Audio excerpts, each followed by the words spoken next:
Welcome to my channel, my wonderful e-people. I am the Electrified Latina,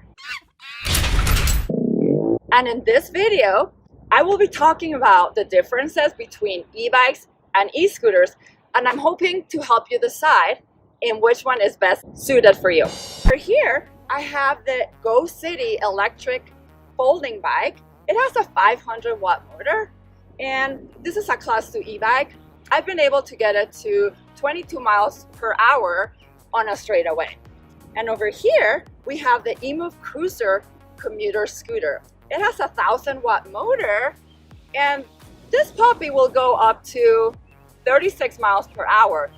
Some people don't believe me, but this is GPS tracked on my phone. Which PEV should you get is a big question of the day. Well, here in the United States, the most popular PEVs are e-bikes and scooters. Deciding on picking one can be overwhelming because there's a lot more types of electric vehicles out there, but in this video we've narrowed it down to the two. There are several factors to consider when picking one of the two. First factor is comfort. In my opinion, e-bikes are more comfortable because you can sit down. Also, because the tires are bigger, they are going to absorb a lot more of the imperfections of the road than e-scooters do with their smaller wheels.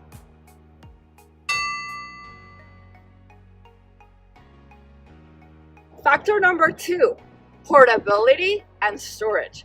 In general, scooters are going to be super portable because they fold in half. They're easy to carry. For people, especially for people living in apartments, or if you live in a place that doesn't have storage, you can just bring it inside with you.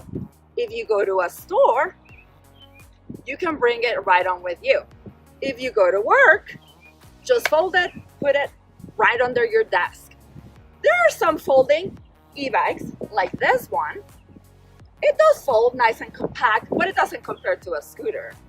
And for the rest of the e-bikes, especially the fat tire ones, there are some that fold, but they still remain pretty bulky.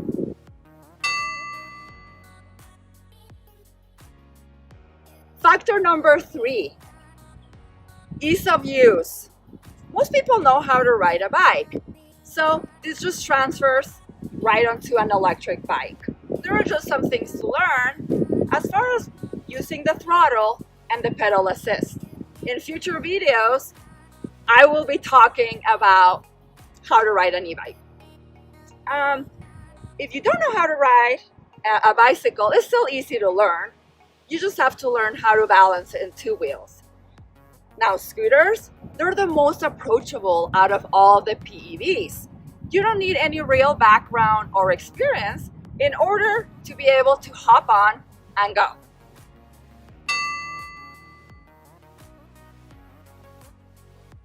Factor number 4, do you want the option of getting exercise? Then definitely get an e-bike. If you're commuting to work and you don't want to get sweaty, then just sit down, relax, use your throttle, use your thumb throttle, and off you go. In the weekends, do you want to get some exercise? Well, you can choose to use as little assistance from your bike and get the exact workout that you want. With a scooter, you're not really gonna get exercise, especially if you get one that has a seat. But the most common ones, you're gonna be standing up, and yes, you'll be using some leg muscles, but you're not really getting cardio.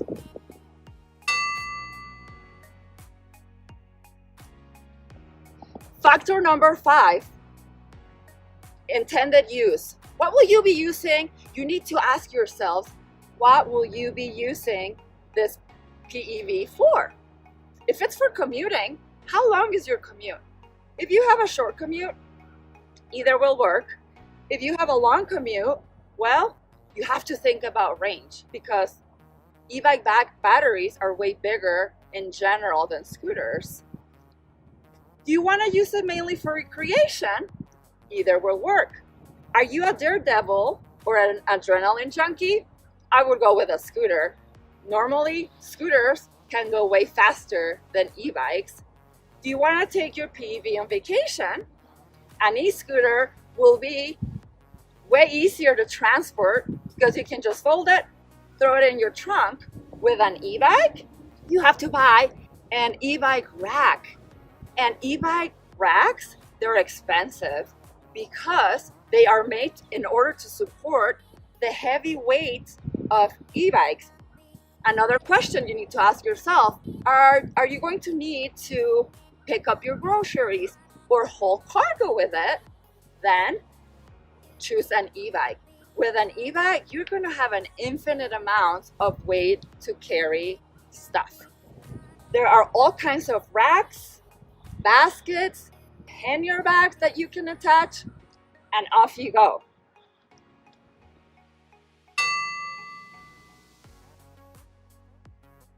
Factor number 6, range. E-bikes are going to have a bigger range because they have bigger batteries. Scooters, in general, they can provide between 200 and 350 watt-hours of range, whereas e-bikes start at around 500 watt-hours of range and go all the way up to 1,000 watt-hours of range or more.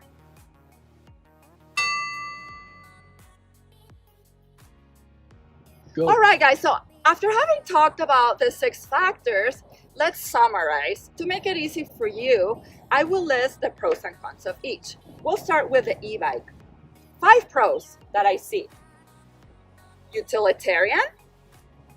You can use your e-bike for hauling cargo, bringing your groceries. There are options where you can have 2 people on your e-bike. Versatility. You can ride in all kinds of terrains, especially the fat tire ones. Number 3, the range. They're just going to have longer range. Number 4 is maintenance. This is an important one, guys, because you're just going to have a way easier time finding someone to work on your e-bike than a scooter. Pretty much any bike store is going to be happy to work on your e-bike because they have the same components, for the most part, as non-motorized e-bikes. Talk about brake pads, talk about your chain, talk about your derailleur, and there are also all kinds of electric bike shops popping all over the place, which will be happy to work on your e-bike as well. The last pro that I see on an e-bike is the safety factor.